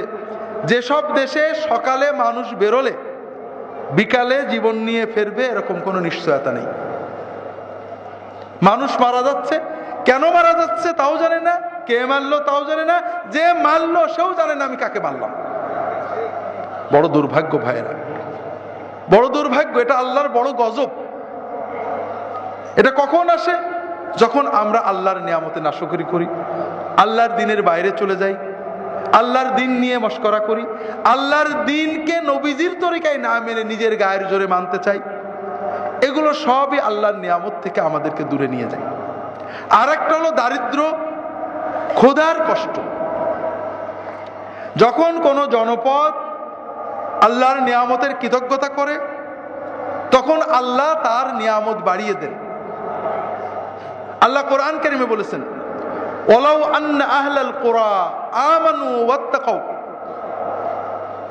লাফাতাহনা আলাইহিম বারাকাতিম মিনাস সামাই ওয়াল আরদ। যদি কোনো দেশের মানুষ, জনপদের মানুষ দুটো কাজ করত, ঈমানটাকে বিশুদ্ধ রাখত, সততা তাকওয়া রাখত, তাহলে আল্লাহ বলছেন আমি তাদের আসমান এবং জমিনের সকল বরকতের দরজা খুলে দিতাম। কিন্তু ভাইরা, আমরা জাতীয় জীবনে ঈমান এবং সততা হারিয়ে ফেলেছি। গতকাল আপনাদের বলেছিলাম, আমরা হুজুররা যেমন দলে দলে বিভক্ত, ছোট ছোট দাওয়াত দিয়ে ইসলামের মূল দাওয়াত পিছিয়ে দিচ্ছি, রাজনৈতিক নেতারা তাদের ক্ষুদ্র স্বার্থে, নিকটবর্তী স্বার্থে নানাবিধ বিভক্তি তৈরি করে জাতীয় উন্নতির মূল যে বিষয় সততা ও দুর্নীতি থেকে দূরে থাকা, এটা নষ্ট করে ফেলেছে। আগে যাও কিছু কথামতা ছিল, এখন আর তা নেই। দুর্নীতি বেড়েই চলেছে একেবারে রুট। এখন আর দুর্নীতিকে কেউ পাপ মনে করছে না, অন্যায় মনে করছে না। আমরা নিজেরাও দুর্নীতিকে আর দুর্নীতি মনে করছি না। এই পাপের গজব আমাদের উপরে পড়ছে। বিশেষ করে যারা আমরা দিনদার ইমানদার বলে নিজেদের দাবি করি, আপনি জানেন লোকটা ঘুষ নেয়, জানেন লোকটা দুর্নীতিবাজ, জানেন লোকটা পরের হক নষ্ট করে, জানেন লোকটা বিভিন্নভাবে মানুষের ক্ষতি করে, তারপর আপনি তার বাড়িতে দাওয়াত খান, আপনি তাকে সম্মান করেন, আপনি তার পক্ষে থাকেন, আল্লাহর গজব তো আপনার উপরে আসবে। কাজেই আমরা আল্লাহর নিয়ামতের কৃতজ্ঞতা প্রকাশ করলে ব্যক্তি জীবনে, জাতীয় জীবনে আমরা নিজেরাই লাভবান হব। আর অকৃতজ্ঞ হলে আমাদের উপরে আল্লাহর গজব আসবে। আসছেন নাকি? আলহামদুলিল্লাহ, মাশাআল্লাহ। তো বলছো না কেন? আলহামদুলিল্লাহ। আল্লাহর নিয়ামতের অকৃতজ্ঞতা গজবের কাহিনী আল্লাহ কোরআনে বলেছেন কারুনের কাহিনী। কারুন মনে করতো আমার যোগ্যতা অর্জন করেছি, কিন্তু এই গৌরব তাকে কোন বিপদে নিয়ে গিয়েছিল যদি কালকে প্রসঙ্গ আসে আমরা বলবো আল্লাহু আলাম। আমি আজকের মতো বিদায় নিচ্ছি। আমি অপেক্ষা করছিলাম শেখ এসে যাবেন, এসে গিয়েছেন। সুবহানাকা আল্লাহুম্মা ওয়া বিহামদিকা। ঠিক আছে, হুজুর বলছেন 10:30 পর্যন্ত নাকি আমার সময় আছে। তাহলে আমি আর 10-15 কারণের গল্পটা বলে দিই নাকি? জি, এটা খুব আমাদের শিক্ষার গল্প। আল্লাহ বলছেন ইন্না কারুন কানা মিন কওমে মূসা ফাবাগা আলাইহিম ওয়া আতাইনাহু মিনাল কুনুজ মা ইন্না মাফাতিহাহু লাতানু বিল উসবাতি উলিল কুওয়া ইয ক্বালা লাহু কওমুহু লা তাফরাহ ইন্নাল্লাহা লা ইউহিব্বুল ফারিহিন। কারুন মূসার কওমের অন্তর্ভুক্ত ছিল, কিন্তু সে তাদের উপর বিদ্রোহ করলো। আমি তাকে এত সম্পদ দিয়েছিলাম যে সম্পদ বহন করার জন্য, সম্পদ নয়, সম্পদের যে সিন্ধুকগুলো ছিল, সিন্ধুকের চাবি বহন করার জন্য একটা বাহিনী লাগতো। আগেকার জামানায় তো ক্রেডিট কার্ড ছিল না, ছিল নাকি? ব্যাংকও ছিল না। আর টাকা ছিল সোনা, রূপা ইত্যাদি। এগুলো কিছু হলেই একটা সিন্ধুকে ভরে রাখা হতো, ভরে রাখা হতো, ভরে রাখা হতো। কাগজের টাকা তো ছিল না। তার এই সোনা, রূপা, টাকা, সম্পদ এত হয়েছিল যে তার এই সিন্ধুকগুলো চাবি দেওয়ার পরে চাবিগুলো বহন করার জন্য একটা বাহিনী লাগতো। ইয ক্বালা লাহু কওমুহু, তার কওমের ভালো মানুষগুলো তার কাছে এসে বলল লা তাফরাহ, অহংকার করো না। ক্ষমতার গৌরব, সম্পদের গৌরব, টাকার গৌরব এগুলো করো না। আল্লাহ অহংকারীকে পছন্দ করেন না। ওয়াবতাগি ফীমা আতাকাল্লাহুদ দারাল আখিরাহ ওয়া লা তানসা নসীবাকা মিনাদ দুনিয়া। দেখেন দাওয়াতের মৌলিক বিষয়গুলো বোঝেন। কারুনের কাছে দিনের দায়ীরা দাওয়াত দিতে গেছে। প্রথম কি দাওয়াত দিল?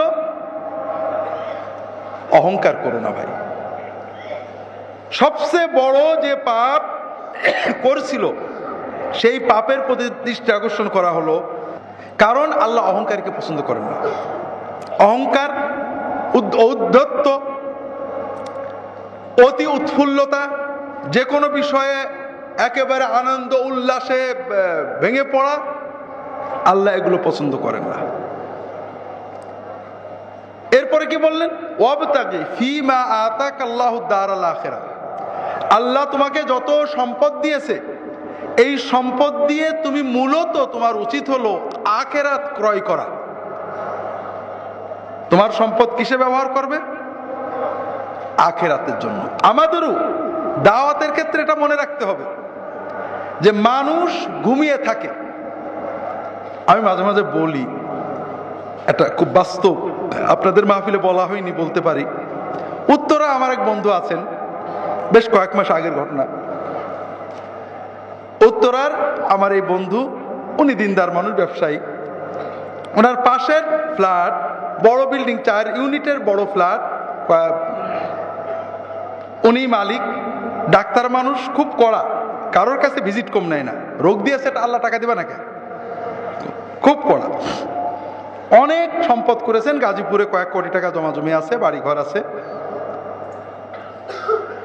তা আমার ওই ভাই বলছেন, একদিন ফজরের নামাজ পড়তে যাচ্ছি, দেখি যে ওই ডাক্তার সাহেবের গ্যারেজে আলো জ্বলে। একটু আগিয়ে গেলাম, দেখলাম একটা খাটিয়ায় একটা লাশ, আর পাশে দারোয়ান বসে আছে, আলোটা জ্বালা, লাইট জ্বালা। তাহলে কি ব্যাপার? বলে ডাক্তার সাহেব রাত্রে 10টার দিকে 11টার দিকে মারা গেছেন, বাড়ির লোকেরা লাশ নামিয়ে দিয়েছে, আমি পাহারা দিচ্ছি। চলে গেলেন। আমার ওই ভাই খুব দিনদার মানুষ, উনি ফজরের নামাজ পড়ে কিছু কোরআন, কয়েকজন বসে কোরআনের দর্শ করেন, এরপরে এশাক চাষতের নামাজ পড়ে মসজিদ থেকে বেরোন। তিনি বললেন যে এশাক পড়ে যখন মসজিদ থেকে বেরিয়েছি, তখন ডাক্তার সাহেবের বাড়ির সামনে দিয়ে গেলাম, দেখলাম ওই দারোয়ান আছে, আর ওই বিভিন্ন মাদ্রাসা থেকে একটা ছাত্র ভাড়া করে আনা হয়েছে, ওরা কোরআন শরীফ পড়ছে। কথা বোঝেননি? এই বাড়ি টাকা ওই ডাক্তার সাহেব জমিয়েছেন, কাউকে দিতেন না। যারা আল্লাহর পথে ব্যয় করত, যারা গরিব মিসকিনের দিত, মাদ্রাসায় দিত, তাদেরকে উনি বোকা মনে করতেন। উনি বলতেন বোকা, এই হুজুরদের টাকা দিয়ে বেড়াচ্ছে। উনি টাকা জমিয়েছেন, বাড়ি করেছেন, ঠিক না? এবং এই বাড়িটাকে উনি নিজের বাড়ি মনে করতেন, ঠিক না বেঠিক? ওই বাড়িতেই উনি মারা গেছেন, রাস্তাঘাটে না, কিন্তু নিজের বাড়িতে, নিজের ঘরে রাত 10টায় মরার পরও 6 ঘন্টার জন্য তার লাশটার স্থান হয়নি। কথা বুঝতে পেরেছেন? কথা বোঝেননি? লাশটাকে নিচেই নামিয়ে দিয়ে কিন্তু আপন জনেরা কেউ নেমে আসেনি, ওরা উপরেই ঘুমাচ্ছে। লাশের কাছে কে আছে? দারোয়ান আছে। কিন্তু এই ব্যক্তি যদি তার টাকা থেকে মসজিদ, মাদ্রাসা, মক্তব, জনকল্যাণ প্রতিষ্ঠান ও এতিম, বিধবা, অসহায়দের দান করত, তাহলে ও কি কোনোদিন একা মরত? ওর অসুস্থতার খবর পেলেই অন্তরের ভালোবাসা নিয়ে শত শত তালবেলেম, আলেম, দিনদার মানুষেরা ওর চারিপাশে ভিড় করত, ঠিক না? যাদেরকে ও আপন মনে করেছে ওরা তো আপন না, আর যাদেরকে পর মনে করেছিল তারাই আসলে আপন হতে পারতো, ঠিক না? আমাদের মানব জীবনের সফলতা হলো যে আখেরাত কেনার জন্য চেষ্টা করা। আপনি যখন আখেরাত কেনার জন্য চেষ্টা করবেন, আপনার দুনিয়াও সফলতা মণ্ডিত হবে। আর যখন আপনি মনে করবেন যে এই আপনার দুনিয়ার এই সব আপনার, আপনি ঠকে যাবেন, দেখবেন এগুলো কোনোটাই আপনার থাকেনি। আর এটাই আখিরাতমুখীটার বড় সফলতা। আল্লাহ রাসূল সাল্লাল্লাহু আলাইহি ওয়াসাল্লাম আমাদেরকে সুন্দর করে বুঝিয়েছেন, মান কানাতিদ দুনিয়া হাম্মাহু জাআলাল্লাহু ফাকরাহু বাইনা আইনাইহি ওয়া ফাররাকা আলাইহি আমরাহু ওয়া লাম ইয়াতি মিনাদ দুনিয়া ইল্লা মা কুতিবা লাহু। যে ব্যক্তি দুনিয়া নিয়ে চিন্তা করে, শুধু দুনিয়ার গেইন লাভের জন্য চিন্তা করে, যার চিন্তা চেতনা, মনের আশা বাসনা, লক্ষ্য গোল দুনিয়া নিয়ে, আল্লাহ তাকে 3টে বিষয় দান করেন। কয়টা? 1 নম্বর, তার চোখের সামনে দারিদ্র ঝুলিয়ে রাখেন। তার মানে কি? পিছনে ব্যাংকে কয়েকশো কোটি টাকা আছে, কিন্তু একটু মনে পড়ছে না, চোখের সামনে অভাব। 2 লাখ টাকার জন্য দুর্নীতি করে, ব্যাংকে, সুইস ব্যাংকে টাকা আছে, তারপরও একটা চাকরি দেওয়ার জন্য 2 লাখ, 3 লাখ, 5 লাখ নাই, আছে না নেই? একটা বিচার করার জন্য নাই। কোটি কোটি টাকার সম্পদ সারা বিশ্বে আছে, তারপরেও 2 বিঘা জমি কেড়ে নেওয়ার জন্য মানুষের দলিল ছিনিয়ে নেয়, আছে না নেই? তার মানে ওর ওই যা আছে ওটা কিছুই না, ওর চোখের সামনে ঝুলে আসা অভাব। ওর মতো অসহায় নেই দুনিয়াতে। ওয়াফাররাকা আলাইহি আমরাহু, তার কাজ কামগুলো বিক্ষিপ্ত হয়ে যায়। এই দিকটা ধরলে এদিকে দৌড় মারে, এদিকটা ধরলে ওইদিকে দৌড় মারে, তার কাজ কাম বিক্ষিপ্ত হয়ে যায়, সারাদিন চলে যায় কাজ শেষ করতে করতে, মনের শান্তি নেই, ঘুম ঠিক মতো হয় না, ঘুমের ওষুধ খেয়ে ঘুমান লাগে। আর এত কিছুর পরেও দুনিয়ার ওইটুকুই পায় যেটা আল্লাহ তার দেন। কথা বোঝেননি? ওমান কানাতিল আখিরাতু হাম্মাহু, আর যার চিন্তা চেতনা আখিরাতমুখী, যে ব্যবসা করে আখিরাতের চিন্তা করে, বিয়ে করে আখিরাতের চিন্তা করে, দিনের দাওয়াত দেয় আখিরাতের চিন্তা করে, লেখাপড়া করে আখিরাতের চিন্তা করে, যার সব সময় চিন্তাটা হলো আখিরাতের সফলতা, আল্লাহর সন্তুষ্টি, আল্লাহ তাকে তিনটে জিনিস দেন। এক নম্বর হলো জাআলাল্লাহু গিনাহু ফি কলবিহি, তার অন্তরের ভিতরে আল্লাহ সচ্ছলতা দিয়ে দেন, অমুখাপেক্ষিতা দিয়ে দেন। খুব ভালো করে বোঝেন ভাইয়েরা, অভাব কি? আপনার লোভ হচ্ছে তো ওইটা দরকার, আর শান্তি কি? আপনার ভিতরে লোভ নেই, আমি আলহামদুলিল্লাহ ভালো আছি। এই দুনিয়াতে হ্যাপিয়েস্ট কান্ট্রি সার্ভে হয়, মোস্ট হ্যাপি কান্ট্রি যেগুলো, দেখা গেছে যেসব দেশগুলো টাকা পয়সায় উন্নত, তাদের চেয়ে অনেক কম উন্নত দেশের মানুষেরা অনেক বেশি সুখী আছে। কারণ সুখটা শুধু টাকা পয়সার সাথেই না। এজন্য যখন মানুষের অন্তরের ভিতরে স্যাটিসফ্যাকশন আছে, আমি ভালো আছি আলহামদুলিল্লাহ, আল্লাহ তাআলা আমাকে যা দিয়েছেন ভালো আছি, টাকা ব্যাংকে কম আছে এটা না, আলহামদুলিল্লাহ আজকে খাচ্ছি, পেট ভরা আছে, কালকের খাবার আছে, আলহামদুলিল্লাহ, আর কি চাই, পরশুদিন আল্লাহ চালাবে। কথা বুঝতে পারেননি? ওয়াজামা আলাইহি আমরাহু, আল্লাহ তাআলা তার কাজকামগুলো সুন্দর করে এক করে দেন, কাজ কাম গুছায় করে আরামে ঘুমাই। কথা বুঝেননি? ওয়া আতাতহু দুনিয়া ওয়া হিয়া রাগিবা, আর এত কিছুর পরেও সে দুনিয়া চায় না, আল্লাহকে নিয়ে আখিরাত নিয়েই সে কাজ করতে থাকে, আল্লাহর সন্তুষ্টি আখিরাতের সফলতার জন্য সে পাড়ায় পদক্ষেপ নেয়, লেখাপড়া করে, চাকরি করে, ওকালতি সব কিছু করে। তারপরেও আল্লাহ তার জন্য দুনিয়াকে বশীভূত করে দেন, দুনিয়া বাধ্য হয়ে তার নত হয়ে যায়। কাজেই দ্বীনি দাওয়াতের বড় বিষয় যেটা আপনাদের বলছিলাম, কোরআনের 3 ভাগের 1 ভাগ হলো আখিরাত। আখিরাতের চিন্তাকে উজ্জীবিত করো। এই দুনিয়া কিছুই না, মন তোমার শান্তিতে ভরে যাবে। দুনিয়ায় আল্লাহ যা দিয়েছেন, আমার স্বামী, আমার স্ত্রী, আমার ছেলে, আমার মেয়ে, আমার টাকা, আমার পয়সা, আমার কষ্ট, আমার বিপদ, আমার চোখ, আমার ভালো, আমার মন্দ, আমার আল্লাহর নিয়ামত, আল্লাহ আমাকে দিয়েছে, নিশ্চয়ই ভিতর ভালো আছে। আর এগুলো শুধু দুনিয়ার জন্য না, আখিরাতে আমার কাজে লাগবে। কাজে আমি আখিরাতের জন্য ব্যবহার করি। আমার বউ রাগ করেছে, আখিরাতে কাজে লাগবে। আমার বউ রান্না করেছে, আখিরাতে কাজে লাগবে। আমার স্বামী রাগ করেছে, আখিরাতে কাজে লাগবে। আমার স্বামী ভালো করেছে, আখিরাতে কাজে লাগবে। আমার ছেলে ভালো চাকরি পেয়েছে, কাজে লাগবে। আমার অসুখ হয়েছে, কাজে লাগবে। আমার চিন্তা যখন আখিরাতমুখী হবে, তখন দুনিয়াটা আমার জন্য আনন্দময় হয়ে যাবে। যেমন একটা ছাত্র যখন পরীক্ষায় ভালো করব এই জন্য পড়াটা কিন্তু তার আনন্দের বিষয়ে পরিণত হয়ে যায়, পড়াটা তার একটা আনন্দের অভ্যাসে পরিণত হয়ে যায়। কাজেই এই দুনিয়ার জীবন আখিরাতমুখিতার মাধ্যমে উপভোগ করা যায়। দুনিয়াকে যখন আপনি মনে করবেন এই দুনিয়া, নাস্তিকদের জীবন নেই, পশুর চেয়েও খারাপ। জীবনে যে কষ্টগুলো, দুঃখগুলো, এগুলোই বড়। আর মুমিনের যেহেতু আখিরাতের চিন্তা থাকে, এই জন্য মুমিনের জীবনে কোনো ব্যর্থতা নেই, কোনো ক্রন্দন নেই, কোনো হতাশা নেই। আর এজন্যই আল্লাহর দাওয়াতের প্রথম যে জিনিসটা ওই দায়রা যে বুঝালেন, তুমি আখিরাতমুখী হও। ওয়ালা তানসা নসিবাকা মিনাদ দুনিয়া। আখিরাতমুখী হও মানে কি? দুনিয়ায় খড়ম পড়ে বেড়াও না।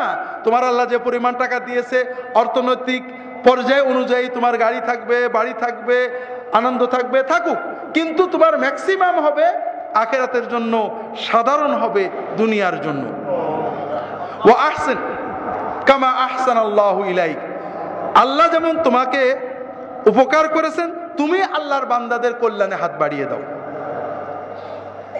এই সব নসিহত শুনে কারণ কি বললো? কালা ইন্নামা উতিতুহু আলা ইলমিন ইনদি। তোমরা কি ওয়াজ করছো? আল্লাহ দিয়েছে, আহসেন কামা আহসান। আল্লাহ আমার দয়া করেছে। কিসে আল্লাহ দয়া করেছে? আমি আমার যোগ্যতা দিয়ে, বুদ্ধি দিয়ে, জ্ঞান দিয়ে, প্রজ্ঞা দিয়ে, বিজ্ঞান দিয়ে আমি এটা অর্জন করেছি। আল্লাহ দিয়েছে মানে আল্লাহকে আসমান তেমন দিয়েছে নাকি? কথা বোঝেননি? এরপরের পরিণতি আপনারা জানেন। আল্লাহ বললেন যে তোমার মতো এরকম অনেক অহংকারী আগেও ধ্বংস হয়েছে, তোমার ধ্বংস দেরি নেই। দুনিয়ার মানুষেরা, দুর্বল ইমান মানুষেরা জাগতিক চাকচিক্যে কারুনের মতো সম্পদ চাইতো। যখন আল্লাহ কারুনকে ধ্বংস করে দিলেন, তখন মুমিনরা বলতে লাগলো, হাই, দুনিয়ার চাকচিক্য বড় জিনিস না, আখিরাতের জীবনই বড়। তো ভাইরা, আল্লাহর নিয়ামতের প্রতি কৃতজ্ঞতা, আখিরাত মুখিতা, দাওয়া মুখিতা, এটা আমাদের আলোচনার মূল বিষয় ছিল। আপনারা যদি অনুভব করতে পারেন, আল্লাহ যদি আমাকে আপনাকে ঠিক সুন্নত মোতাবেক দাওয়াতের তৌফিক দেন, উম্মতের দলাদলি ইখতিলাফ দূর করে, তাফাররুক বিভেদ দূর করে ঐক্য এবং জামায়াতের দাওয়াত দেওয়ার তৌফিক আল্লাহ তাআলা আমাদের দেন, এটা বড় সৌভাগ্য বলে গণ্য করব আমরা। আল্লাহ তাআলা আমাদের সবাইকে তৌফিক দান করুন, আমিন। আপনি কি হেরার আলোয় আলোকিত হতে চান? আপনি কি সুন্নার আলোকে জীবন গড়তে চান? প্রফেসর ডক্টর খন্দকার আব্দুল্লাহ জাহাঙ্গীর রচিত কোরআন সুন্নাহ ভিত্তিক জীবন ঘনিষ্ঠ বইগুলো পড়ুন, সুন্দর জীবন গড়ুন। ইসলামী আকিদা, হাদিসের নামে জালিয়াতি, ইহয়াউস সুনান, রাহে বেলায়েত সহ আরো অনেক বই। কোরআন সুন্নাহর সাথে থাকুন, জীবন বদলে যাবে। যোগাযোগ আস সুন্নাহ ট্রাস্ট 01715400640।